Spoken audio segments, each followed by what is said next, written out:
But a bear confirmed to be behind the deaths of 2 people in northern Saskatchewan. A mosque surveys the community about a public call to prayer. And a major milestone for the Royal Canadian Legion. Live from our studios in Regina, this is CTV News. Good evening. 37 years. Heading into 2026, that was the length of time between the most recent fatal bear attacks in Saskatchewan. Now, we've had 2 fatal attacks this year alone, the latest killing 2 people in the McTavish Lake area. Keenan Sorkon has the latest.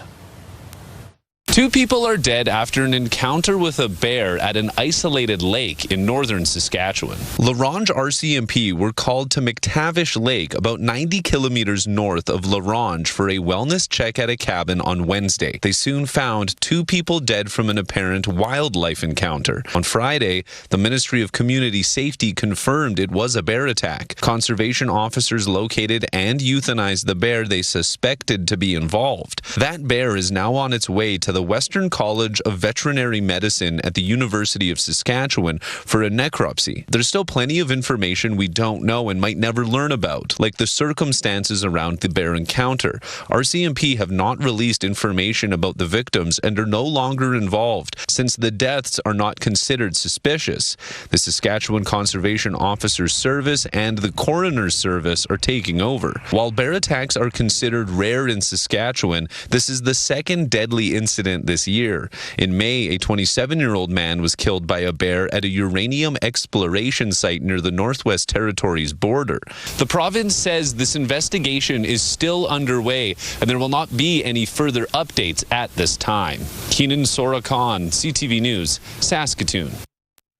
The National Police Federation is thanking the Melville community for its fundraising efforts to help 2 seriously injured RCMP officers and their families. The NPF says the community's generosity during a fundraiser last weekend is a powerful reminder that RCMP officers and their families are never alone during difficult times. The 2 officers were shot and seriously injured while responding to a call in Melville last month. The man, accused of 2 counts of attempted murder and other charges in the shooting, remains in custody and is back in court next week. RCMP have charged a semi-driver with impaired driving after police spotted a truck speeding down Highway 1. Police say it happened in southwestern Saskatchewan earlier this month when the semi-truck hauling large concrete slabs was clocking about 136 kilometers per hour in a 110 zone. In addition to speeding, police found the driver wasn't wearing a seatbelt and was later found to be impaired by alcohol. The driver now faces an impaired driving charge. The truck was impounded for 60 days, and he's had his driver's license suspended until the court case is complete. Saskatchewan Premier Scott Moe said spent some time in flood-hit areas of the Parkland this week.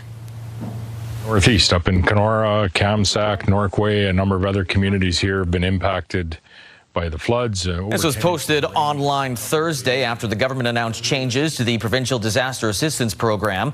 The changes are retroactive to April the 1st, meaning citizens and small businesses in communities hit by spring and more recent flooding earlier this month are eligible for the higher compensation limits. 4 jurisdictions remain under states of emergency due to flooding, while the Saskatchewan Public Safety Agency continues providing assistance in a handful of other areas. Tornado researchers continue to dig through the backlog from a string of storms, with Saskatchewan's confirmed tornado count now up to 32 this year. The Northern Tornado Project says 2 more tornadoes have been confirmed from Friday, July the 10th.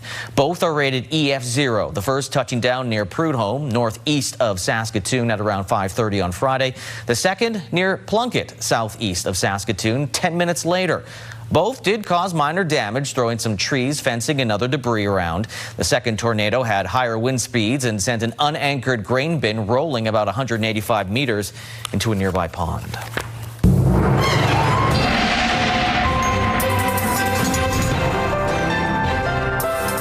Yeah, on those days, Sabine, there were lots of warnings, whether it was storms or tornadoes. Do we have any warnings to look at tonight? Yeah, we're actually starting to see more of the severe thunderstorm watches extend into southern Saskatchewan. Lee, you can actually see them behind me. Many parts of south central Saskatchewan. The red in the southwest, heat warnings, but it's that little opaque yellow square I want to talk about, and that is a yellow level thunderstorm warning. It's 20 kilometers northeast of Chaplin. It is moving quite slowly in the southeast direction. Now, it could include high-speed quarter-size hail, winds up to 90 to 110 kilometers an hour, and some very heavy localized rainfall. Along the parkland, we're starting to see more of those severe thunderstorm watches, which could include Toonie-sized hail, locally heavy rain, and 90 kilometer an hour winds. Now, those watches are expected to lift later tonight. It's that one severe thunderstorm warning. We did originally see it in the orange level, but now it has changed to yellow, which is less severe. So that's good news, but we'll keep an eye on it. But today we got really warm. 30 degrees today was a daytime high. Felt like 37,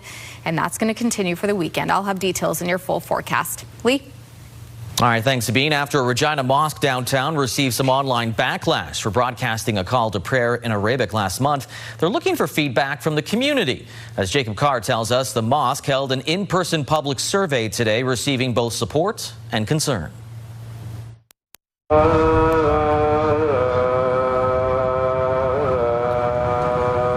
The Regina City Jamia Masjid welcomed any and all Regina residents to take part in their survey regarding their publicly broadcast call to prayer, which they first conducted last month. We thought that our neighbors are the first priority, so they are the one to decide whether or not we will be able to continue with the call to prayer.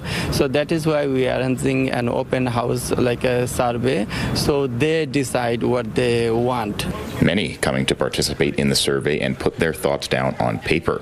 Last month's broadcast sparking some online backlash and negative comments, which struck a chord with some. I think we need to speak up and show that there are people that do support, multi-faiths, and that we're in support of our neighbors and stuff. And these people are part of Canada. Others saying the mosque went through the proper channels and should be able to exercise their right to religious freedom. They went through the process of having the noise bylaw to have so they could do their call to prayer. So they're not doing anything wrong. So good to them. City Councillor Dan Rashevich was on hand, saying he has heard concerns from those within his ward. I believe in freedom of religion. I believe people should be able to practice whatever they want. But I think keep it within your church, keep it within your mosque, keep it within the walls of your church. Another resident concerned the call to prayer might create a domino effect. I feel this is very precedent setting. It's one mosque asking for one time, but we have more than one mosque in the city. The practice is 5 times in Islamic countries. Rahman says after all surveys are collected, they will be emailed to the Regina Police Service before a final decision is made on whether or not to continue the broadcasts in the future. Jacob Carr, CTV News, Regina. Well, Saskatchewan typically averages about 25 water-related fatalities per year, a number that one Saskatchewan water rescue team hopes to help reduce. Mick Fable takes us to a demonstration and training day at Echo Lake, where some of the modern technology behind water rescue was on full display.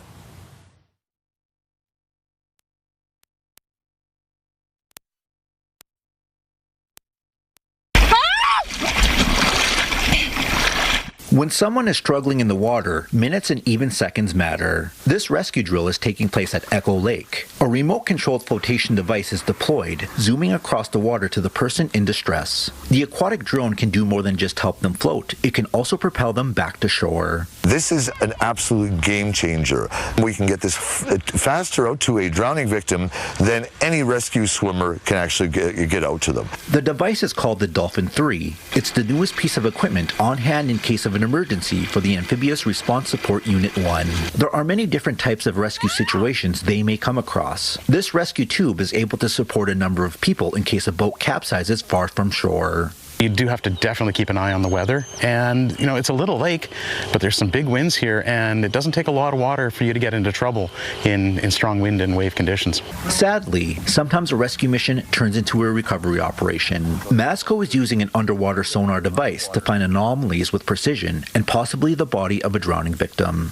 The support unit partners with Echo Valley Provincial Park, along with the Fort Capel Fire Department, both of whom were on hand to see the demonstrations. The big city fire departments offer these services, and when citizens come out to the lake here, they expect the same services, so we found it beneficial to offer water rescue in this area.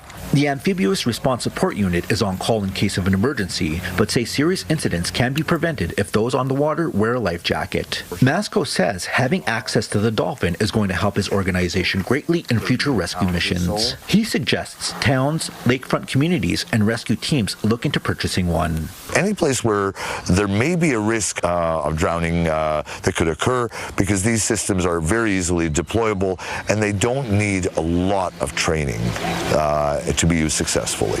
The Amphibious Response Support Unit encourages the public to practice safe boating and take care around the water in hopes the unit's rescue services will not be needed, but they're on standby just in case, ready to spring into action. Mick Favel, CTV News, Echo Lake. The province and federal government are working together to keep the Indian Head and Scott Ag Research Farms operational. The two governments have signed a memorandum of understanding to keep the centres operational under the guidance of the province. Earlier this year, Ottawa announced plans to close the two research centres, which were no longer needed for federal programs. The Indian Head facility was established back in 1886, the Scott facility in 1910. The Reef for the RM of Big River says the local sawmill curtailing production will have a major impact on the community. The mill's operator says it has to pause operations because of challenges facing the lumber industry. Stacey Hine has more on how important the mill is to the area. This sawmill is a major employer in Big River.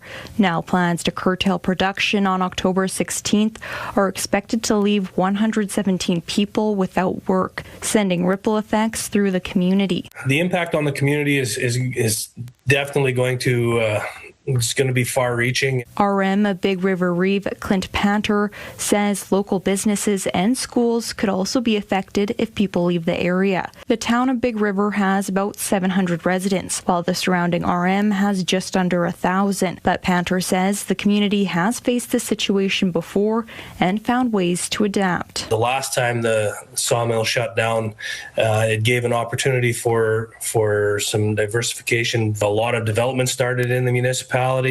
There was a lot of entrepreneurial activity that got rolling. The sawmill's operator, Carrier Forest Products, says the decision is due to weak market conditions, the declining Canadian dollar, and the impact of last year's wildfire season, which significantly reduced timber supply. It's devastating to our members and obviously the community. United Steelworkers representative Jeff Bromley says numerous mills in BC have faced similar challenges, with U.S. import charges of about 45% on Canadian dimension lumber. That is extremely difficult to manage, and Carrier Lumber has done a really good job of managing it so far. So there hasn't been any layoffs or curtailments over the past number of years. And that's why this is so surprising. At this point, Carrier Forest Products says the facility closure is not permanent and remains committed to reviewing options to resume operations in the future. As for Big River, Reeve Clint Panter says the community is resilient and he's optimistic about its future. Stacey Hine, CTV News, Saskatoon. The Western College of Veterinary Medicine says it will resume caring for wildlife after the third week in August.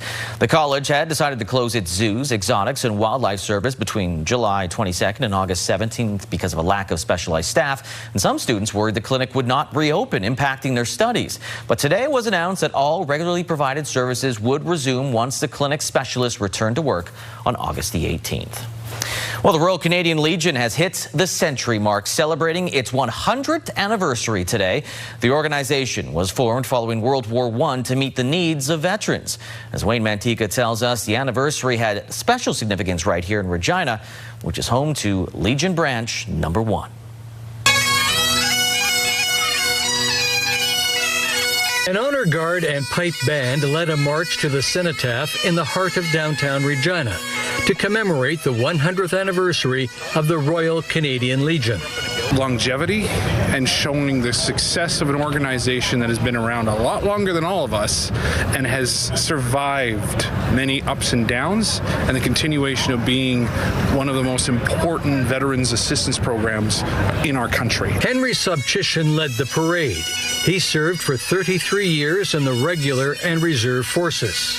When I was over in Afghanistan, that's the only people that ever sent us anything. They sent me a Christmas package. It was just a care package, but it was kind of nice to get this thing, you know. And I was thinking, you know, why not? When I get back, I'll have to look into the Legion again. The Legion also plays a role in teaching the next generation. I think it's for honoring the people who sacrificed themselves for Regina. The Legion has 1,350 branches across Canada and more than 350,000 members. Regina was designated as branch number 1, although there is debate about whether it actually was the first Legion branch. Regina branch was in the top 2, we'll put it that way. But it wasn't necessarily the first branch. It might not be possible to say which Legion branch was the first in Canada, but when it comes to meeting the needs of veterans, the Legion says all branches are number 1. Wayne Mantica, CTV News, Regina. Still ahead, Canada and Mexico discuss the upcoming CUSMA negotiations. Plus, the U.S. president threatens Canadian tariffs again over wildfire smoke.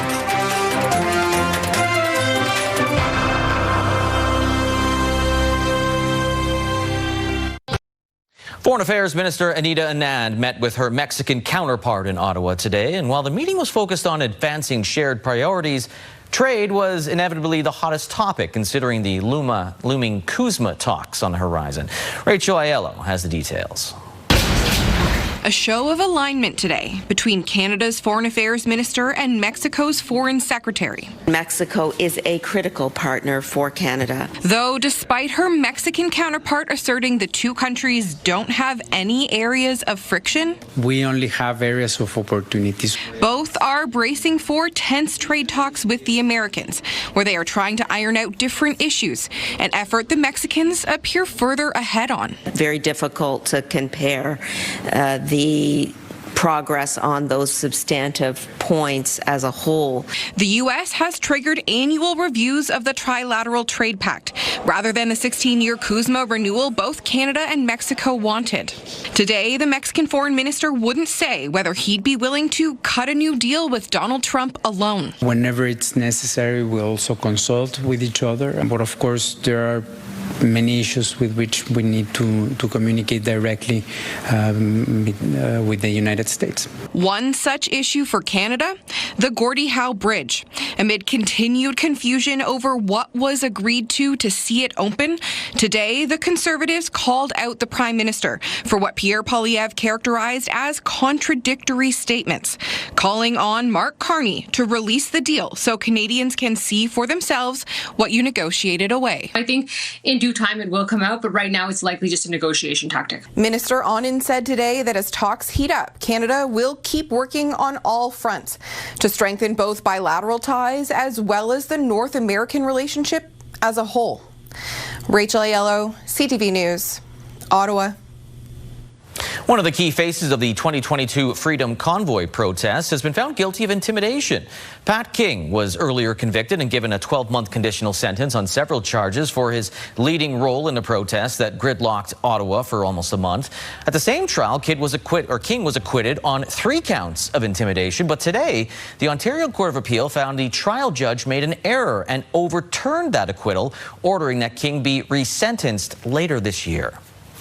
7 cases of a parasite causing intestinal issues have been reported in Alberta.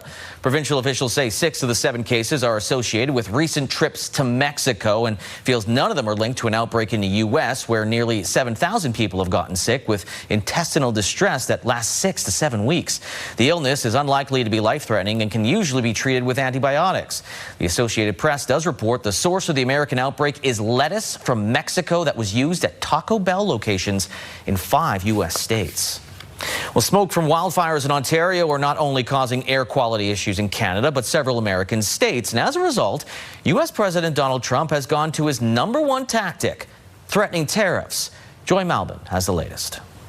Millions of Americans woke up to this. Cities shrouded in smoke and haze from the wildfires. Chicago, Detroit, and Washington, 3 of the most polluted cities. You can barely see the capital.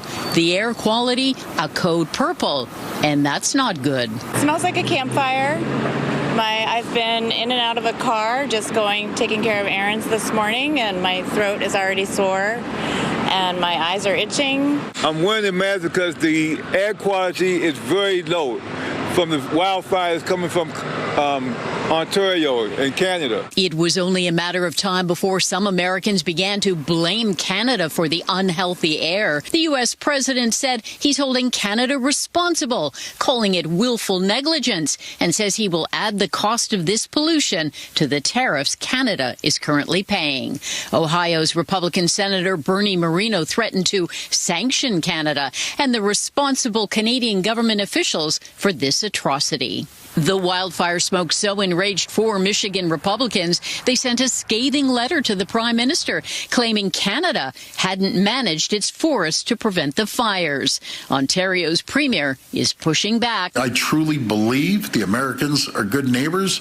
If there's some politicians out there chirping away, well, maybe what you should do rather than complain is send support. And ask the experts. They say it's not who, but what is to blame. Until we cut that fossil fuel use down to zero and start actually stop the warming and start the cooling, we will face this. So it's ridiculous to blame Canada. For the U.S. states affected, some relief this weekend. Rain and thunderstorms are in the forecast, and that will help clear the air. Joy Melville, CTV News, Washington. Coming up, celebrating Métis culture in Batoche.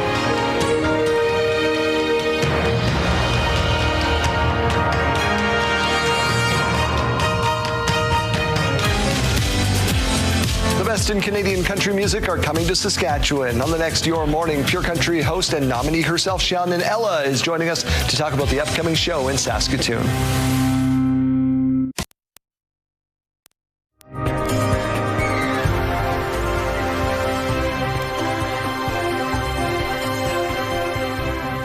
Welcome back. We're going to take a look at your forecast heading into the weekend, and it was a good start for today. Currently sitting at 28, warmed up to 30 degrees, felt like 37 for most of the afternoon. Now it's currently sitting at 28, feeling like 36, and that is going to continue as we head into the rest of this weekend. Now, good news is that severe thunderstorm warning, the yellow level warning that we did have in effect around Chaplin, has lifted. We still are seeing a number of severe thunderstorm watches in effect along the Parkland and in the south central parts of the province, but no active warnings for any type of storm activity as of right now. We do have the heat warnings in the southwest and the heat warnings in the north, along with the air quality warnings continuing due to the wildfire smoke. Tonight, we'll continue to see mostly clear conditions. You'll see that as we take a look at what's to come for the evening. We will see a little bit of cloud cover start to roll in as we head into tomorrow, and some precipitation for parts of Saskatoon, Lloydminster. It does look like there are little pockets of some storm activity that we could see, especially around the Saskatoon Wynyard area. Continuing into late afternoon Saturday, we'll see that around the Prince Albert area as well. By the time we get into late afternoon and into the evening for southern Saskatchewan, we're going to continue to see much of the same for what we've seen throughout, what we expect to see throughout the rest of the day, which is a mix of sun and cloud. Clear conditions as we head into the evening, and again, a slight chance with these storm cells that we're seeing around the Swift Current and Saskatoon area. We could see some precipitation arrive throughout the overnight in the Regina area as well. As of right now, our tracker hasn't shown anything, but we could see anywhere between up to about 2 to 4 millimeters of rain in the Regina area. So that's something to keep in mind. But even starting Sunday out, looks like clear conditions for most of southern Saskatchewan, and that will continue until we get into the overnight. So Sunday evening, we start to see some of that rain around the Lloydminster, Saskatoon area, and that rain expecting to continue to make its way into southern Saskatchewan Saskatchewan overnight. Early morning hours of Monday morning, we're seeing some of that rain throughout the Regina area as well and down into the southeast. So that's what we're going to see overnight. But again, Monday is expecting to be quite a warm day as well. Taking a look at tomorrow, well above seasonal temperatures. La Ronge 30 degrees, 27 and cloudy for Prince Albert. Expecting a slight chance of risk of thunderstorm in the Lloydminster area, 28 there, and for La Loche 28 and some rain. 28 with a risk of thunderstorm as we saw on the map there for Saskatoon and for North Battleford. 29 and a mix of sun and cloud for Yorkton. The southwest very warm, which is exactly where we're seeing those heat warnings. 34 and mix of sun and cloud for Maple Creek. 31 for Swift Current. 30 for Moose Jaw. And the southeast into the 20s. 29 for Assiniboia, Weyburn and Estevan. All expecting to see a mix of sun and cloud. For Regina, not seeing much of a cool down tonight. 18 is the low with the winds up to 20 kilometers an hour. And then tomorrow, warming up to 29. Once again, the humidex value in the mid-30s tomorrow with the winds up to 40 kilometers an hour. As to what's to come, more of the same. By Sunday, more sunshine. 29 is the expected high, but the winds also picking up, gusting to 50 kilometers an hour. Now, the winds don't look like they'll ease much by Monday. Mainly sunny. 26 is the expected high. Winds at 45 kilometers an hour. And then by the time we get to Tuesday, 27, a mix of sun and cloud, and then warming right back up as we approach the weekend. 28 on Wednesday, mainly sunny. Thursday, game day for the Riders at Mosaic Stadium. 28, mainly sunny. Slight chance we could see some scattered showers, but 28 is the expected daytime high. And Friday, 30 and mainly sunny. Again, we've talked about this before, Lee. We see sometimes the precipitation sporadically. Just when those temperatures get really warm and that warm air starts to rise, we could see some of that precipitation. But as of right now, a lot of sunshine and very warm temperatures ahead. All right, I don't think anybody can complain about that, especially next week when they get the chance to play everyone's favorite game. Will the logo be in the right spot? Thanks, Sabine. Bye. The annual Métis celebration back to Batoche. It is underway. It's a chance to experience Métis culture while acknowledging the past. But as Laura Woodward tells us, the future was also on the minds of many, with serious talks underway about self-governance. Back to Batoche 2026. Make some noise, ladies and gentlemen. Considered the largest outdoor Indigenous festival in Canada, the 56th annual Back to Batoche opened with dancers, drummers, and singers. Held at the site of the 1885 Battle of Batoche, the gathering celebrates Métis history, culture, and identity. Everybody's helping everybody. We're all just sitting and chatting. We find out we have new cousins and new family. We love it. Through every generation. This year's celebration comes as Métis Nation Saskatchewan moves closer to a self-government treaty with Ottawa. Self-government treaty gives us the authority and jurisdiction of who we are to govern ourselves as a Métis people. Canada's Minister of Crown Indigenous Relations says both sides have now finalized a draft agreement. It's an important milestone today of having that draft agreement that's going to start going through the next steps. The president of Métis Nation Saskatchewan had hoped the treaty process would be further along. Today was supposed to be the day we initialed with the federal government. There's a few hiccups happening. You know, these things happen, but it's not stopping. We will succeed. The draft treaty now enters the federal approval process before it goes to Métis citizens for community engagement and a vote. Laura Woodward, CTV News, Batoche. Still ahead, from 64 teams down to 2. FIFA World Cup wraps up this weekend with Argentina taking on Spain.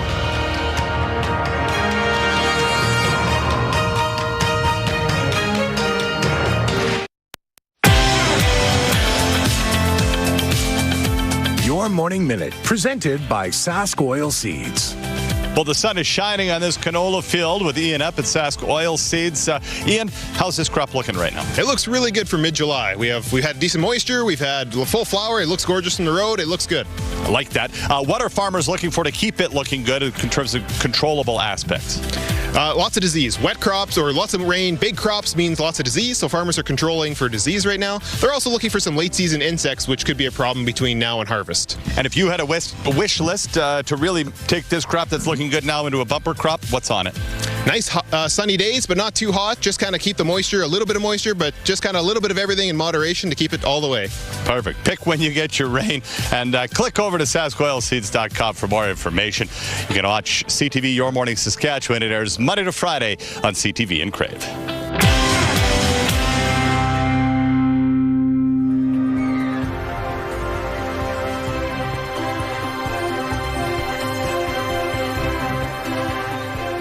Well, after more than a month of compelling games and historic moments, especially for Canada, the World Cup comes to an end this weekend. On Saturday, England and France hit the pitch for third place, while on Sunday, Spain takes on Argentina. Messi. Oh, and England are in trouble.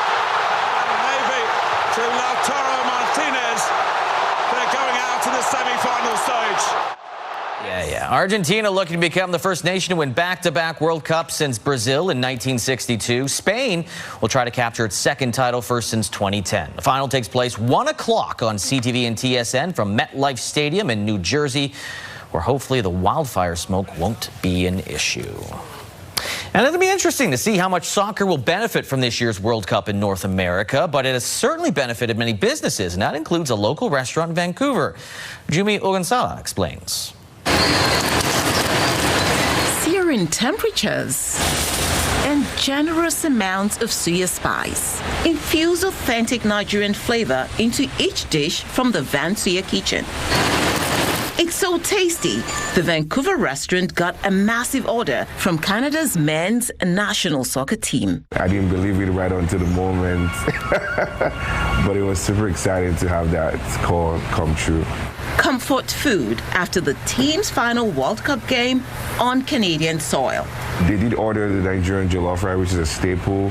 They ordered plantains, geese dodo. We were on our way to deliver their food after their game. Showcased on social media. This is promise. Creating a viral moment for the restaurant and lasting memories for the staff. But that high-Van Suya experience after Team Canada ordered out of this restaurant was short-lived after this happened. Now we just have to go back to feeling sad about, having people break into our restaurant and take some of our items. Surveillance video captured the break-in and theft, the second time in as many months for Van Suya. It's a situation that's become all too common in the Chinatown neighborhood. These suspects that do break in, we're not talking first-time offenders. We're talking chronic offenders that know the ins and outs of how to break in and potentially how to get away. It's not deterring the team at Van Suya, who are expanding their menu. We're launching more vegan options, African vegan options like vegan egusi, vegan jollof. Ready to make memories for all their patrons, whether they're star athletes or not. Jumi Ogunshola, CTV News, Vancouver. Still ahead, a pulse plant in Avonlea is operational once again.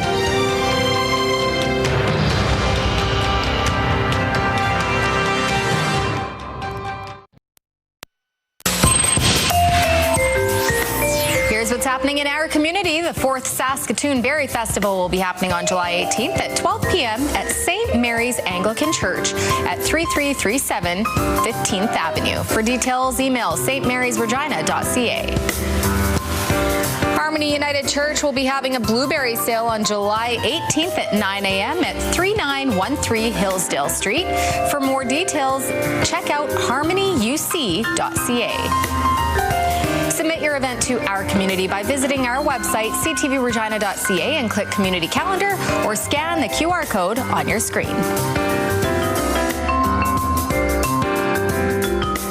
All right, let's now take a look at what we've got going on for our rural weather tomorrow. A risk of thunderstorms in many areas, but that's also because we're going to be experiencing some very muggy conditions when it comes to the humidity. Temperatures well above seasonal, reaching 30 degrees for many areas like Hudson Bay and Outlook, 30 degrees there, 32 for Kindersley, 28 for Wynyard and Watrous and Lloydminster. Lloydminster, Watrous expecting a risk of thunderstorm, 27 and a risk of thunderstorm for Melfort, 26 with a risk of thunderstorm for Spiritwood, and Meadow Lake, cloudy cloudy and 27 degrees. Closer to the southern border, mostly just a mix of sun and cloud. Temperatures, though, quite warm, especially in the southwest, where, of course, we are seeing those heat warnings. 34 for Maple Creek, 31 for East End Cypress, and 33 for Leader. Rosetown could see a risk of thunderstorm, 30 degrees there, and 30 also over in the east there. Broadview expecting a mix of sun and cloud with 30 degrees. And the rest, 29 degrees with a mix of sun and cloud. If we take a closer look at Beachy tomorrow, where internet speeds up to 1 gig are available through SaskTel. Starting out with a mix of sun and cloud tomorrow with a low chance of some showers in the late morning. And then into the afternoon, there is a low risk of an isolated thunderstorm. 29 degrees is the expected high.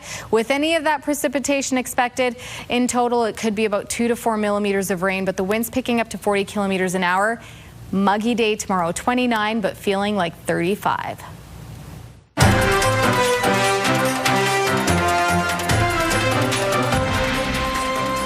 wish I felt like I was 35. According to a recent Angus Reid poll, there is strong support across the country for a new pipeline from Alberta to BC, along with a link from Alberta to Ontario. CTV's Kathy Lee spoke with residents living near the site to the proposed pipeline in Alberta. Nestled in Alberta's industrial heartland is the town of Bruderheim. Vanilla ice cream. For this longtime resident, hearing the proposed West Coast pipeline could start here was welcome news. I was so happy to hear that. Michael Kim believes the project could help this bedroom community of 1,400 grow. We want to increase the population. We want more business. The exact location hasn't been confirmed, but if approved, the line would go to ports in Delta, BC. A new Angus Reid Institute survey found 63% of Canadians approve of the project and 55% support another line that would bring oil to Ontario. This isn't the first time Bruderheim has been thrust into the national spotlight. Over the years, the town has been chosen as the starting point for major pipeline projects that never materialized. Both the Keystone and Northern Gateway pipelines were slated to start in Bruderheim. Those failed projects are why Shannon Schiller isn't holding her breath. I wait to see what happens. Don't jump the gun. Don't speculate just in case. The mayor of Bruderheim also cautiously optimistic, but thrilled by the possibility. We had a presentation from a group about this pipeline, so we don't look at it until it gets a little more teeth to it. There's a lot of hurdles to jump over.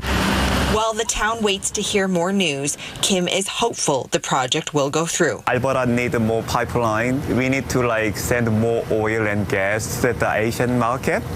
Yeah, we need another market instead of USA. For now, like many here, he'll be watching to see if the plan finally becomes a reality. Kathy Lee, CTV News, Bruderheim, Alberta. Well, great news for the town of Avonlea. After pausing operations for 6 months, the Saskatchewan-based Pulse plant is back up and running after being acquired by a European company. Damien Smith has the details. After being shut down for over 6 months in 2025, grains and pulses are being shipped out to partners in Saskatchewan from Avonlea once again. It was hard to see it just empty. It's a great facility, and to just see it with nothing happening was tough. In January, Agrihall Foods Industries announced its acquisition of a pulse production plant. The facility is a subsidiary of Agro Companies International, a company based out of Switzerland. Never would have dreamt that I was working for a company in Avonlea that's owned by Switzerland. It's crazy. According to Agrihall Foods, they have about 40 major partners that they supply to, with all of them being around Saskatchewan. They wanted a place to haul their lentils to, a close place, and not have to drive 2 hours away to sell their crops that are literally right beside us. Shipping out lentils, beans, chickpeas, and oil seeds, the company aims to send out 1,000 metric tons per week. We had people in the community that had a lot of foresight, and they wanted industry in our town. Since the plant was built in 2003 by local farmers, the town of around 400 people is happy for the exporter to be back in business. This is a huge part of the community. As far as the growers, this community is all growing. It's all farmers. It's basically around here. Damien Smith, CTV News, Avonlea. Check out those farm boards. Canola Street price is up $1 to $742.55 per ton, with the futures price up $10.30 to $794.50 per ton. Amber Durum wheat. There it is, $285.20 per ton. Red spring wheat up $1.51 to $304.23 per ton. Feed barley stays the same, $251.59 per ton, and flax is $630.54 per ton. Those courtesy of Bunge and Ice Futures Canada. Markets, TSX down 76 points, the Dow Jones down by 406 points.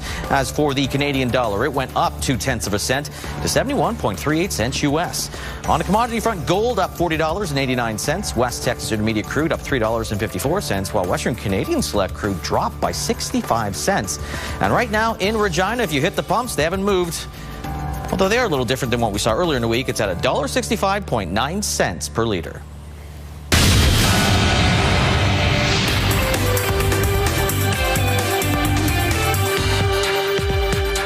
But not for long. By the end of the trading day, it was NVIDIA back at the top.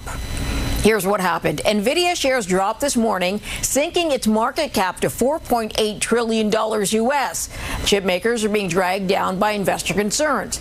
The drop made room for Apple to grab the top spot with a value of $4.9 trillion. But it switched back by end of day, letting NVIDIA keep the title it has had since May of 2025. Netflix shares tumbled today after the streaming company forecasted slower growth. It's only the latest pullback. Netflix shares have dropped more than 40% over the last year as it struggles to find new must-see programming for viewers. Ottawa has tapped General Dynamics Land Systems to supply armored vehicles to the Canadian military. About $2 million over 4 years will get 190 combat support vehicles. The company's American, but has a footprint in London, Ontario. Those are your business headlines. I'm Marilla Fernandez.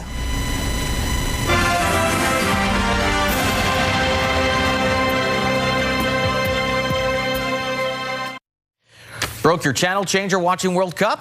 Don't worry, we got you covered. Spring break murders at 7, followed by crime scene investigators at 8 o'clock. It's not CSI, it's something different. Yeah. Avery Haynes investigates at 9. What is she investigating? Tune in. Tune in, find out. All right, a herd of Saskatchewan sheep have been rounded up after a journey on a lamb. It happened east of Regina when a group of sheep escaped from an area farm through a busted fence during a thunderstorm, going on a days-long 15-kilometer adventure across the countryside. Once the sheep were finally spotted, the dogs were called in to assist, rounding them up into a trailer as White Butte RCMP blocked the highway. They're now all safe and accounted for. It's very much reminding me of the Rider game. With sheep? Yeah, when there was. You calling Rider fans sheep? No, the mutton busting that happened at halftime. Some of the sheep went rogue on the field. They always do. Okay, but it's kind of cute. Okay, that's kind of cute. Well, a news reporter in Los Angeles is being praised for keeping her cool when something creepy crawled right onto her during a live report. Is it a clown? And it's a lot more comfortable at this hour, but we're still in the 80s here in the valley. So overnight temperatures not necessarily dropping. Oh my gosh. Really? Absolutely not. That's a giant flying cockroach. The reporter, Rachel Menitoff, definitely knew it was there, immediately shaking herself off after finishing her report. So, you've been live before in ridiculous snow blow, blizzard. How about that? I mean, I feel like when you're reporting live and you're like locked in, like when I'm talking to you and telling you whatever the information is, you don't really pay attention to what's happening. So. Oh, so you can't see what's over in your lapel right now. There's nothing on my lapel. Sure there isn't. I hate you. You're the worst. Happy Friday. We're still here.